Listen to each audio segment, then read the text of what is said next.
Bem-vindo de volta. Nessa aula vamos falar mais sobre transações, porém agora um assunto que não vimos ainda e é muito importante, que são os recibos das transações. Então, o que é o recibo de uma transação? Para isso, vamos entender um pouco do fluxo da transação. Bom, o fluxo da transação começa alguém escrevendo a transação e enviando essa transação para um nó da blockchain. Está aqui em cima. A transação foi escrita e foi enviado para o nó da blockchain. No momento que um nó recebe, ele propaga essa transação para seus vizinhos e, eventualmente, para toda a rede. E essa transação fica no que é chamado um memory pool ou transaction pool. Uma piscina de memória ou uma piscina de transações. É um lugar onde ficam todas as transações que, eventualmente, vão ser executadas. Bom, pode ser que alguma não venha a ser executada, mas as transações que estão lá são aquelas que estão esperando para serem colocadas em um bloco. Eventualmente, em algum momento, essa transação vai ser colocada em um bloco, vai ser minerada, por assim dizer, e aí é gerado um recibo dessa transação, Transaction Receipt. Ou seja, existem duas etapas. Primeiro, quando a transação é enviada. Segundo, quando a transação é efetivamente colocada num bloco. E aí sim tem um recibo da transação. Aonde fica gravado esse recibo, se é que ele fica gravado? Sim, ele fica gravado no bloco onde a transação foi colocada. Então isso aqui é um esquema do cabeçalho do bloco, block header. Já vimos um pouco sobre isso no início desse curso e a gente viu lá que tem vários campos, timestamp, block number, o hash do último bloco, etc, etc, etc. Além disso, nós temos três bancos de dados, por assim dizer. São três árvores que funcionam como banco de dados, onde estão armazenadas as transações, e aí o que fica no block header é a raiz das transações, porque isso aqui é uma árvore Merkle, e eu não vou entrar em detalhe que é uma árvore Merkle, por agora basta entender que ficam armazenadas todas as transações correspondentes àquele bloco. Então, cada cabeçalho tem gravado lá nele as informações de todas as transações daquele bloco. O state root, que é o estado da blockchain naquele bloco. Cada bloco tem o seu estado da blockchain, porque se a blockchain está no estado tal, algumas transações vão mudar esse estado, então o próximo bloco vai ter um estado alterado. Então, cada bloco tem seu state root e tem também o receipt root, que é a raiz de uma árvore Merkle, da coleção dos recibos desse bloco. Então, se esse bloco tem, por exemplo, 10 transações,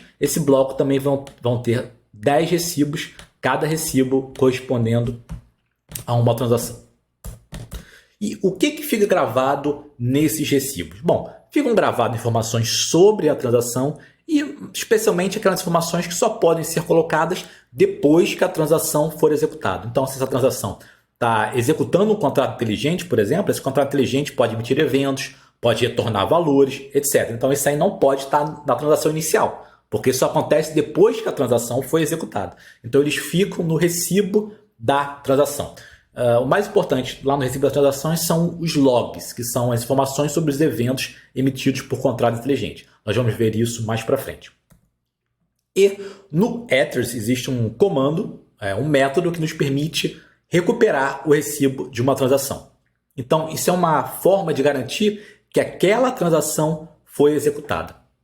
Por enquanto, a gente ainda não encontrou esse problema porque a gente tem utilizado apenas blockchains locais de testes. Blockchains locais de teste, elas mineram a transação no momento que elas recebem. Então, não tem esse lag entre o nó, a blockchain, a rede, receber a transação e colocar ela na blockchain. Nas blockchains de desenvolvimento não existe isso, assim que elas recebem, elas já colocam, porém, nas blockchains reais, na vida real, existe essa diferença e nós vamos ter que atentar para isso no futuro. Eu vou aqui mostrar a questão do recibo no Hard Hat Network.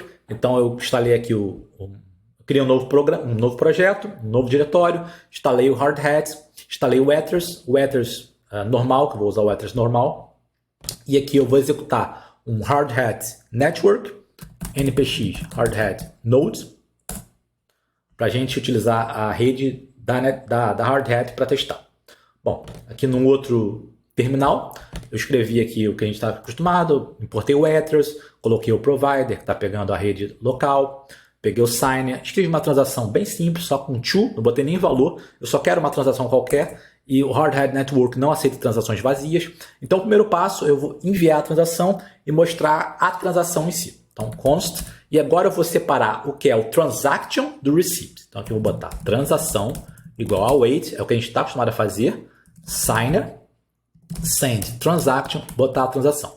E agora eu vou dar um console log, e aqui eu vou colocar, entre aspas, por exemplo, transação e transação.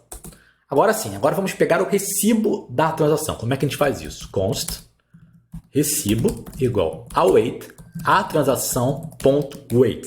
Quando a gente coloca .wait, a gente está pedindo me dê o recibo da transação. Então, essa execução aqui, que é assíncrona, ela não vai terminar até que a transação seja colocada em um bloco.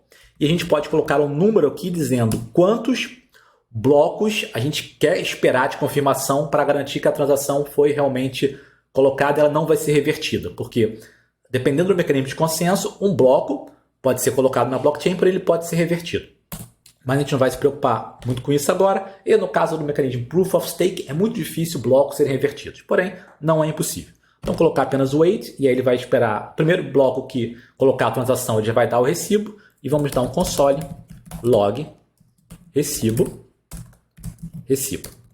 Vou salvar e vou executar. Node index. Vamos ver aqui as duas coisas que foram logadas. Primeiro, a transação. Veja que a transação está acostumada, aquela coisa do número da transação, o tipo, perdão, access list, from, gas limit, gas price, etc. Vou descer para a gente ver o recibo.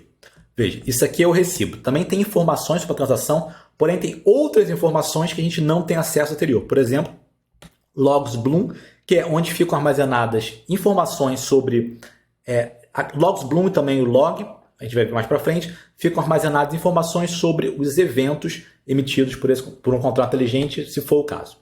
Então tem outros aqui, o logs Bloom e o logs, cumulative gas usage, type, etc. Não é tão importante saber esses campos por agora, apenas entender que existem esses dois passos, o envio da transação e a busca por um recibo. Então vamos aqui no Hard Hat Network, a gente vai ver os comandos que foram executados. Bom, para enviar a transação, ele executou esse método JSON RPC, eth transact, que já vimos, e o recibo da transação ele pegou com o método eth_get_transaction receipt. Então, só para lembrar o que ele fez, primeiro enviou a transação, e aí deu um console log na transação, não é o recibo, depois ele pediu pelo recibo da transação, e aí, como o recibo da transação veio, ele deu o console log. Se a transação estivesse ainda em processamento, ele ia esperar até que ele recebesse um transaction receipt para exibir na tela. Então, essa questão é importante, mas nós só vamos utilizar mesmo quando formos começar a enviar nossas transações e criar nossos aplicativos para blockchains reais.